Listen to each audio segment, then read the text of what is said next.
안녕하십니까. 2021년 5월 14일입니다.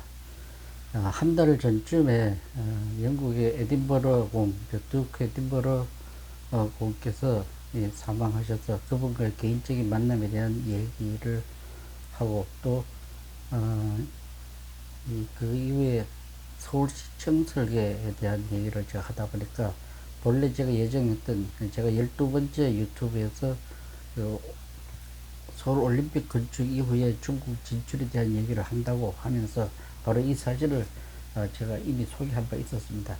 이거 이제 1988년 처음으로 이제 북경에 가서 그때 그 1990년 북경 아시안 게임 건축 설계에 대한 자문을 하러 중국 정부 당국이 저를 이제 초청했을 때 그때 이제 청와대학에서 강의를 한 다음에 찍은 이 사진입니다. 근데 제가 1988년에 중국을 간 다음에 바로 그 2년 후인 그 북경 아시안 게임이 1990년에 끝나고 그해 12월에 스포츠 건축 전문가들을 세계에서 모아서 스포츠 건축에 대한 국제 학술 대회를 할 때 저는 이제 스포츠 그런 건축 자체도 중요하지만은 그 행사가 끝난 다음에 건축물이 어떻게 이제 활용되어야 되는가, 소위 그 포스트 게임 뉴즈, 그러니까 사후에 어떻게 활용되느냐가 얼마나 중요하다는 얘기를 제가 강의를 한 적이 있었습니다. 그때 이제 1990년에 제가 그 학술대회 때 이 사진인데 바로 다시 또 2년 한 1년 반쯤 지나가지고 이 북경을 다시 갔습니다. 뒤에 보이는 이 사진은 제 제일 친한 친구 이규용이라는 친구인데 이 홍익대학에 1964년에 입학을 해서 졸업 이후에 MBC에서 홍보부장을 했었고 또 MBC 프로덕션인가 거기서 아마 이사로 있으면서 그 그야말로 방송인이자 또 그 광고인이었습니다. 그리고 아마 광고인으로서는 처음으로 이 들은 풍월이라는 이 칼럼집을 냈었는데 글이 하도 명문이라 이 친구는 글을 쓰면 문장가고 노래를 부르면 정말 가수고 또 그림을 그리면 물론 미대 출신이니까 물론 또 그림을 잘 그리는 화가고 거기다 글씨를 쓰면 정말 명필입니다. 정말 못하는 게 없는 특히 이제 국어에 얼마나 조예가 있는지 그 MBC를 그만두고 훗날 MBN에 가서 시청자 위원 겸 고문들이 있으면서 그게 아나운서들한테 거의 매일 그 방송에 잘못된 국어 혹은 심지어는 장음 단음에 대한 잘못된 지적까지도 늘 깨알처럼 메모를 하는 그 아마 지금도 MBN에서는 아마 다들 기억을 할 겁니다. 근데 이 교육인데 저도 이제 MBC에서 시청주의위원을 한 2년 했었는데 이 친구한테 많이 배워가지고 MBC에서 많이 써먹기도 했는데 한 예를 들면은 왜 방송국에서 눈이 오면은 뭐 제설차가 작동을 안 해서 눈을 못 치웠다 뭐 이런 방송을 할 때 있는데 맨날 제설차를 이 친구는 되게 듣기 싫어요. 제설차는 스키장에서 눈 만드는 차를 제설차라고 그러고 눈을 치우는 차는 제설차다. 말을 짧게 제거하다. 제설차다. 그걸 굉장히 강조해서 제가 그 MBC에서도 제가 시청자위원으로 아나운서 이런 말 좀 고쳐라라고 제가 이제 물론 이제 제 말이 아니라 여러분도 잘 아는 바로 이경 선생이 한 말이다라고 제가 지적을 했던 기억이 나는데 근데 이 친구가 이제 왜 이 사진을 보여주느냐 하면은 바로 1992년 1월 14일에 제가 북경을 데려갔습니다. 그때는 물론 한중 국교가 있기 직전이고 하니까 이 동경 나리타 공항에 가서 하룻밤을 자고 13일에 가서 자고 14일날 북경에 데려갔었는데 가게 된 것은 제가 88년도 아까 처음으로 북경 갔을 때 저를 많이 도와줬던 자매분이 중에 자기 모친이 이 암에 걸려서 그 기치료를 받는 걸 본 적이 있습니다. 그럼 또 기치료 받아 효과도 확실히 받고 그래서 제가 이 친구한테 북경으로 가자.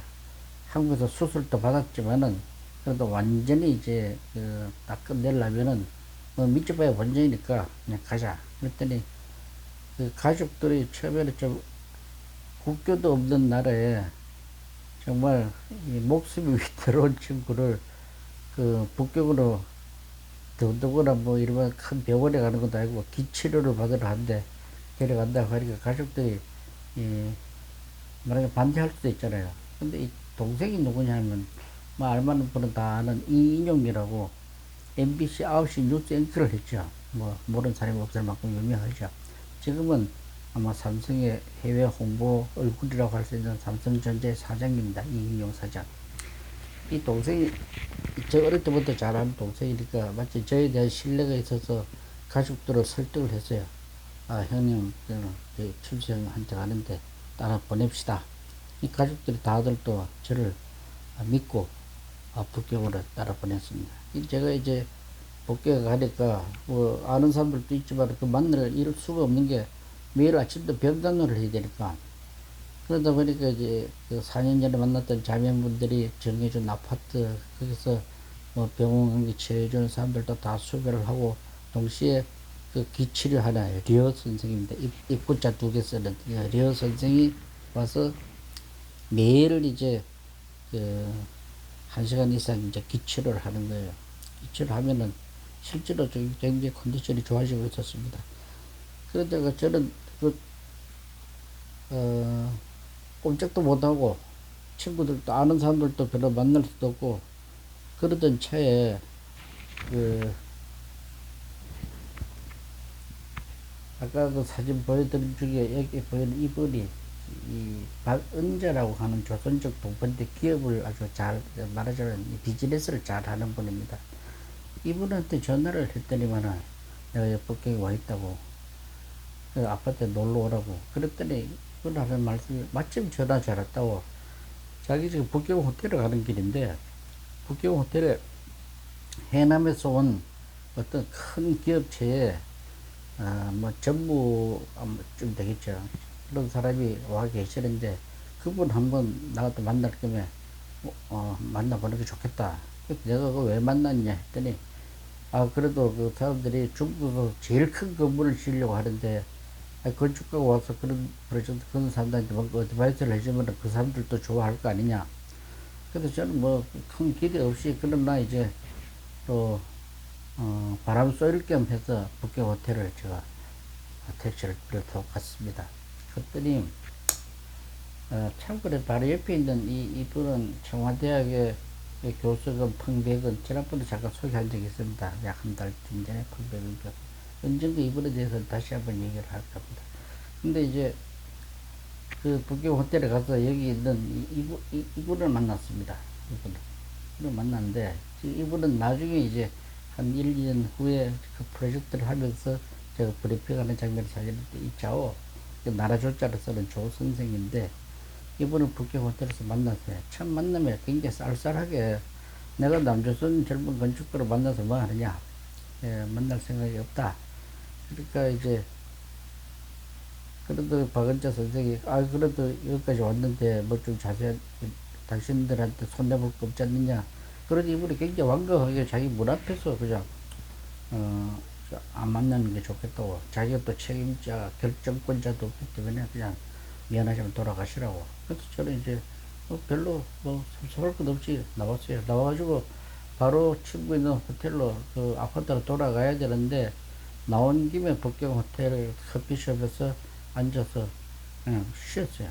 쉬면서 그 호텔 안에 이렇게 장식되어 있는 용이 한 마리가 너무도 멋있어서 그 저는 스케치북을 잘 들고 다니니까 스케치북을 꺼내가지고 그 그림을 이제 용을 그리고 있었어요. 한 시간 동안 이렇게 정말 너무도 재미있게 열심히 그리고 또 차도 마시고 쉴 겸해서 그리고 있는데 막 이제 떠나려고 하는데 전화가 왔어요. 난데없이 북경 호텔에 저한테 누가 전화 왔겠냐 싶어서 전화를 받았더니 아까 방금 헤어졌던 박은자 여사가 전화 왔는데 자기가 굉장히 이분을 많이 설득을 했대요. 여기까지 온 분을 갖다가 그렇게 쫓아보내는 법이 어딨냐. 그리고 설득을 했더니 좀 그렇다 만나보자. 자기가 이제 내가 그 아파트로 돌아가지도 않아서 혹시나 하면서 호텔에서 뭐 차라도 마실 수 있다는 생각으로 전화를 했다는 거예요. 너무도 우연하게, 다시 자오 선생이 있는 방으로 갔습니다. 가서 만났어요. 만났더니 아까 자기가 좀 무례하게 말하지만 이제 보내서 미안하다고 하면서 자기네들은 중국 해남에 사실상 중국 최고 한 80층 이상의 높은 건물을 지으려고 하는데 아마 규모 면에서도 중국에서 최대로 클 것 같다. 그런데 우리 박성장은 비즈니스를 좀 아는 사이지만은 마치 한국에서 건축가가 왔다고 하니까 그냥 참고 삼아 그냥 얘기를 한번 들어보겠다. 그래서 이 그런 고층 건물을 지을 때는 어떻게 하면 좋으냐. 그래서 저는 고층 건물을 지어본 적이 없죠. 그러나 나름대로 지금 현재 중국에서는 어떤 스타일로 설계를 하고 있느냐. 근데 뭐 바닷가인데 전망도 봐도 건물이 3개 동굴 해서 올라가고 뭐 이런 얘기를 쭉 해요. 제가 그 도면을 형태를 보기 전에 뭐라고 말할 수 없지만은 얼핏 세동이라고 하니까 저는 혹시 잘못된 것 같다. 건물을 더 높게 짓더라도 2동으로 하는 게 맞을 것 같다. 3동이면 서로 이렇게 컨플릭이 서로 생긴다. 전망이 있어서나 어쨌거나 뭐 그런 얘기를 좀 가볍게 했어요. 하고 이제 제 관계 자료를 이 박 선생을 통해서 나중에 좀 보내드리겠다 하고는 그냥 헤어졌습니다. 헤어졌는데 그게 사실상 제 인생에 굉장히 중요한 그 만남이 됐습니다. 결국 우리 친구 병 고치려고 북경 갔다가 오히려 이 자오 선생을 이렇게 만나게 된 겁니다. 예. 그 박은자 씨를 통해서 그것도 4년 전에 그분이 중국말로 통역을 하다가 청와대에서 그래 만난 분인데 또 저 자매들은 기치료를 자기 어머니 기치료 하는 걸 제가 받는 기억으로 우리 친구를 데려갔었고 다 뭐랄까 어떤 인과의 고리는 이렇게 예측 불허로 연결되어 있는 것이라는 제가 막 확신을 이야기이기 때문에 제가 이렇게 오늘 말씀을 드리고 있는 겁니다. 그래서 이제 이 자오 선생을 만나서 그때가 92년 1월이라고 했죠. 1월인데 바로 그해 11월에 11월 초 아니 10월 말쯤에서 북경에서 연락이 왔어요. 저한테 미스터 윤, 우리말로 윤씨가 인씨라고 해요. 미스터 윤 선생이라고 원론도 영어도 잘하는 분이 전화 왔어요. 자기는 자기 회장을 모시고 있는 사람이고 자오 선생한테도 내 얘기를 그동안에 많이 들었는데 우리는 한국이 아니라 미국, 일본 그리고 북경 설계원에 기존했는 그 팀하고 거기다가 한국의 유춘수 선생을 초청을 해서 우리가 국제 지병 컴피티션 현상 설계안을 받고 싶다. 그러니까 지금 당장 북경으로 와줄 수 있느냐. 근데 그때 제가 대한건축사협회 말하자면 회원으로서 아카시아라고 아시아 건축사들 대회가 스리랑카에서 있었어요. 파키스탄에서 있었습니다. 그래서 내가 파키스탄을 가야 되는데 파키스탄에서 북경으로 그때는 이미 이제 한중 국계가 생겨가지고 홍콩에서도 쉽게 바로 북경을 갈 수 있었습니다. 그래서 내가 이제 미리 비자를 받아가지고 파키스탄에 갔다가 이제 북경으로 갔다. 그때 그쪽 얘기가 다른 팀들은 이미 10월 달을 말에 10월 한 20일경에 다 도착을 해서 또 똑같은 조건으로 말하자면 시작을 하는데 당신은 늦게 오면은 늦게 오는 것만큼 손해다. 그래도 좋으냐. 그래서 나 할 수 없다. 난 파키스탄을 안 갈 수 없으니 그렇게 하겠다 했더니 이거 좋다. 해서 이제 저는 파키스탄에서 홍콩을 거쳐서 훗날 92년 11월 초에 11월 한 3, 4일쯤 됐을 겁니다. 갔어요. 갔더니 중국의 저 동쪽에 있는 이 캠핀스키 호텔이라고 있죠. 이게 대우에서 지은 호텔인데 캠핀스키 호텔에 8층 건물에 이 사람들 회사가 있었어요. 그 회사에 이제 들어갔습니다. 그랬더니 바로 이 사람을 제 옆에 있는 이 마유허 한자로서 마옥화라고 하는 당시 30대 후반, 40살이 안 된 젊은 사나이였습니다. 제가 보기에는 마치 그냥 거리의 깡패처럼 보였습니다. 수염도 좀 덜 깎고, 그때가 이제 초겨울이었는데, 이 코트를, 빼지지한 코트를 입고 왔는데, 한쪽 팔은 끼고 한쪽 팔은 소매를 그냥 옷을 입지 않은 채로 이렇게 턱 나타났어요. 이 제가 처음 만났을 텐데, 그러면서 얘기가 이미 중국 팀, 일본 팀은 북경 팀이 이미 또 알을 다 만들었던 팀이고, 한 열흘 전에 와서 제 자기네들 족보를 다 듣고 갔는데, 유 선생은 지금 와서 하면 그만큼 손해보는 거다. 뭐, 또 어쩔 수 없다. 그래도 나를 이제 받아줬다. 고맙다. 이랬더니, 그래서 내가 물었어요. 그 사이트에 대한 딱 뭐 기본적인 거는 이제 주면서, 그럼 내가, 그때 12월 22일까지, 12월 22일까지, 그때로 봐서는 딱 한 달 20일입니다. 12월 22일까지 다른 나라에서도 다 그때까지 작품을 내니까 작품을 갖다 내라. 저도 한 열흘 손내보더라도 날짜가 굉장히 적죠. 한 달 20일밖에 안 되니까. 근데 내가 그러면 작품을 무슨 뭐 모델 뭐 도면 종류 뭐 국지현상 설계할 때는 조건이 굉장히 까다로울 겁니까? 뭐 도면 몇 분의 1로 뭐를 그리고 모델은 몇 분의 1로 어떻게 만드느냐 안 만드느냐 조건이 굉장히 까다로울 줄 알고, 내가 무엇을 갖다 제출해야 되느냐 그 리스트를 그 서류로 도큐멘트 서류를 달라 했더니, 뜻밖에도 이 젊은 마회장이는 우린 조건 없어. 그냥 유 선생이 우리한테 가져오고 싶은 거 아무거나 갖고 와서 보여주시오. 그러는 거예요.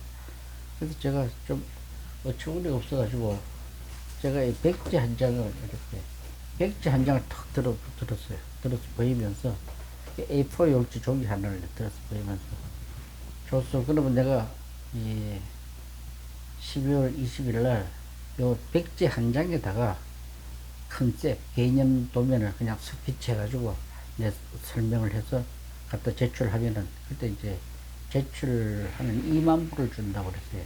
2만 불을 줄 수 있냐? 그랬더니 내 그 말을 기억을 할 수 있죠. 중국말. 거의 가하다 이 말이에요. 오케이 이 말이에요. 거의 그래.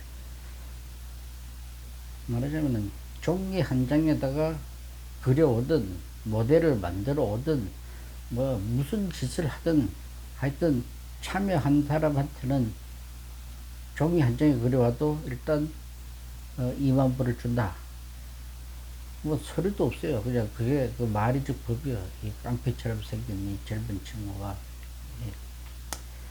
그래서 좋다 하고 이제 제가 기획을 했습니다. 해가지고 한 달 동안에 작업을 무수한 스케치를 하게 됩니다. 예를 들면 이런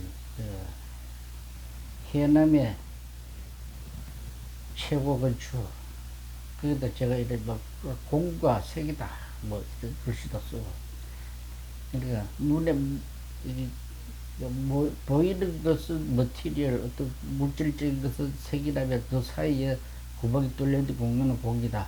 제 전에 또 좋아하는 단어죠. 공각에 물질적으로 보이는 거와 또 허공에 보이지 않는 것들 뭐 이런 것에 대한 개념을 제가 그때도 이렇게 높이가 서로 다른 스케치를 이렇게 했었습니다. 똑같은 타워를 그리지 않고 예를 들어서 이런 나무도 만들었습니다. 근데 일상적인 반듯한 나무보다는 뭔가 이렇게 이 바위 덩어리와 같은 개념이 이런 스케치도 했었습니다. 그런데 이게 약 한 달 가까이 하는 작업입니다. 이렇게 이 먹으로도 이렇게 해부 땅, 경북 해남성 하이코 해구에 있는 부분이니까 이런 스케치를 이 한 달 동안에 거의 한 2, 3주, 한 3주 정도 동안 무슨 이런 작업을 이렇게 했습니다. 예를 들어서 이런 걸 보면은, 훗날에 그 서울 교보빌딩을 설계한 시자 펠리가 훗날 말레이시아에, 제가 이거 스케치하고 한참 보죠. 말레이시아의 KLCC 타워, 삼성에서 반지 있죠. 그러니까 한때는 아마 세계에서 제일 높았는 거, 두 번째 높았는 그 건물이죠. KLCC 타워. 막 그 컨셉도 시제 편리도 아마 이런 중국의 탑을 이미지로 설계를 했을 거예요. 저도 한때 이런 스케치를 한 적, 물론 제가 먼저 스케치했던 게 이미지입니다. 이런 스케치도 하고, 또 뭐 이런 스케치도 하고, 무수한 이렇게 그림을 그리는데,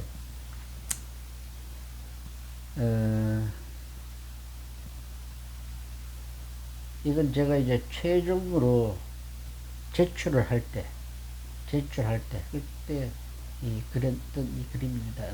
노자의 시도 쓰고, 이렇게 이 붓으로 된 이 투시들을 그렸는데, 이거는 지난번에 잠깐 소개한 적이 있었습니다. 제가, 그해 12월 20일 날 최종으로 제출할 당시에 그린 제 안에 대한 이 투시도인데, 제가 이렇게 붓으로 그렸습니다.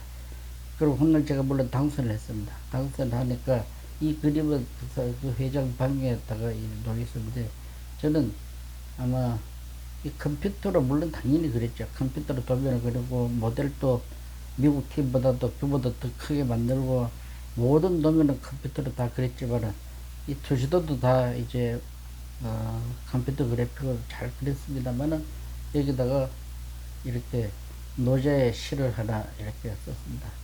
이건 제가 전에도 잠깐 말씀드린 적이 있었습니다만은 노자의 조형에 대한 개념 중에는 상호 어떤 조화의 그분의 개념은 서로 다른 것끼리 조화지, 남자 여자 높고 낮은 거, 여기 뜨기로 고하 상경, 높고 낮은 것이 서로 상경, 경이라는 기운다는 것은 좋아하니까 기우는 거죠. 이렇게 어트랙션을 일으킨다는.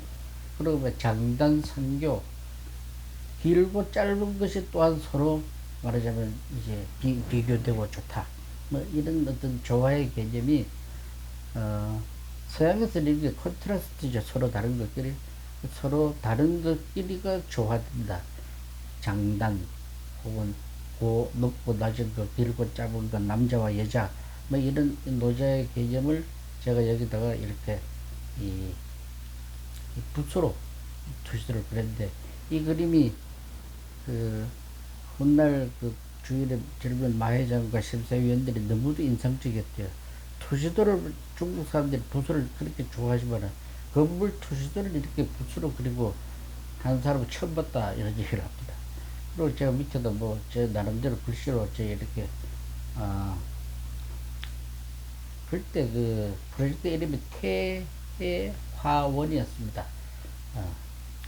이 태화원도를 제가 이렇게 92년 12월 제가 그랬던 그림인데, 그거는 훗날 그 마회장에 자기 방 거실에 이 그림이 원판이 걸려 있었습니다.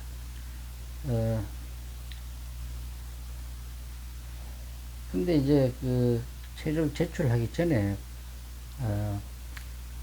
그 중국 그 해남 땅 그 사이트죠.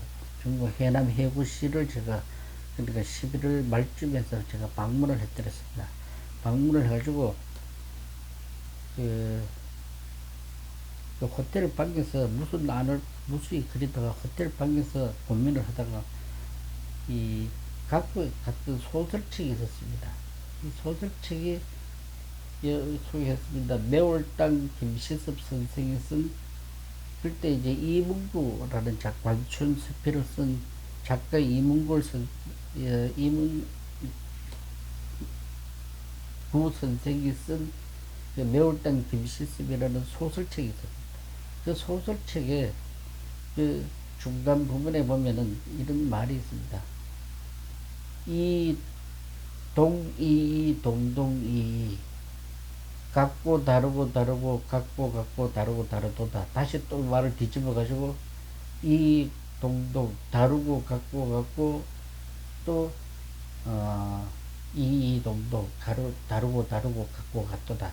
이 말은 서로 상대적인 개념에 대한 조화를 매월당 김시섭이 금강산의 어느 스님하고 나누는 대화의 시입니다. 이문구 선생의 소설에 나오는 걸 우연히 잠들기 전에 그 소설을 보다가 이 시를 보고는 제가 너무도 그냥 평소에 생각하던 생각도 맞을 뿐더러 제 아이디어를 바로 그림을 그렸습니다. 그때 그린 그림이 바로 이 그림입니다. 그때 대구 호텔 방에서 그린 그림인데, 이걸 보면은 이 한쪽은 바위 언덕 이런 조약이고, 또 한쪽은 매끈한 이런 말하자면 매끈한 이런 이 63빌딩 같은 유리로 만든 매끈한 건물이라면은, 이걸 이 바위처럼 생긴 이건 아파트입니다. 아파트고, 이 건물이 여기 45도 다이아고날 이 벽면에 이렇게 반사가 돼가지고 그 두 건물이 서로 조화되는, 그러니까 노자의 얘기처럼 서로 장단이 다르고 높고 낮음이 다른 전혀 독특한 다른 건물의 두 개. 왜냐하면은 미국 팀은 여러분도 알다시피 서울의 럭키타워도 쌍둥이 건물이죠. 월드 트레이드 센터 쌍둥이 건물이죠. 무너졌지만. 그 다음에 아까 방금 말씀드린 그 시자 펠리의 KLCC 타워, 그것도 쌍둥이 건물입니다. 미국 사람들이 설계했던 타워는 대부분 이렇게 두 개를 동시에 세울 때는 쌍둥이 건물로 트윈 타워를 합니다. 동양적인 생각과 달리 서양에서는 똑같은 것끼리 조화된다는 아마 생각이 있었던 것 같아요. 그래서 그거는 아니다 하는 생각으로 이 매울당 김시습의 그 시를 보고 바로 그럴 밤에 생긴필로 그린 이 그림입니다. 제가 다음 편에 소개를 해드리겠습니다만, 훗날 이 그림을 보고 제가 당선을 타니까 이 어떤 커피 회사에서 이 그림 색깔이 커피색을 닮았다 해가지고 저보고 커피 광고를 하자고 해서 커피 광고를 했었습니다. 다음 유튜브에 아마 그 과정도 설명을 한번 보여드리겠습니다. 어쨌든 이렇게 해서 그 매울당의 이 시를 보고 바로 여기다가 그 컨셉의 그림을 그렸지. 이것도 제가 프레젠테이션 할 때 제가 보여드렸던 장면입니다. 그리고 저희 최종적으로 그렇게 정해진 아이디어를 가지고 모형을 만들고, 이렇게 모형을 만들고, 모형도 우리가 미국 팀이나 일본 팀보다 훨씬 더 열심히 잘 만들어드렸습니다. 잘 만들고, 그리고 이제 그 보고서를 제출할 때도 그 모형서를 제출해서 마침내 그 92년 12월 22일 날 프레젠테이션 하자 그날 바로 당일날 발표를 했습니다. 그것도 심사위원 저는 만장일치로 제가 당선을 됐습니다. 그게 이제 한중 수교가 되던 그 해에 중국에서 해남에다가 짓는, 그러나 중국 전체로 봐서 가장 높고 그 당시로 봐서는 이게 86층이었습니다.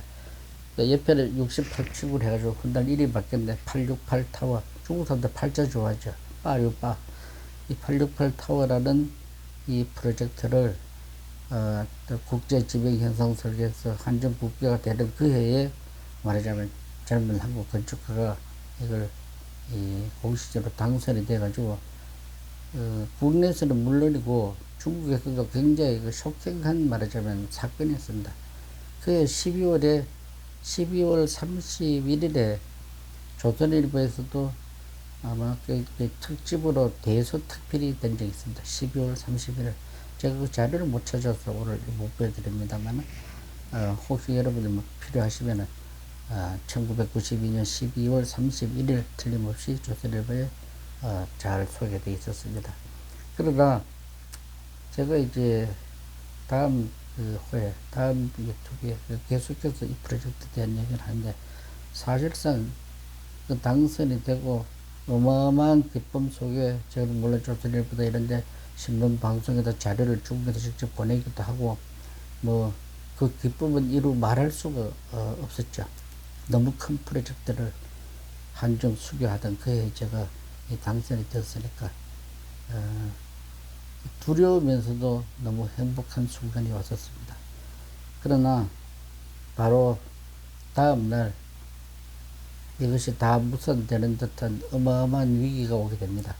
그 얘기를 다음 유튜브에 계속해서 제가 어떻게 그 위기를 넘어갔는지, 그 이후에도 수많은 난관을 이 프로젝트를 진행하면서 겪었던 얘기를 좀 더 이제 설명을 해드리려고 합니다. 네. 감사합니다.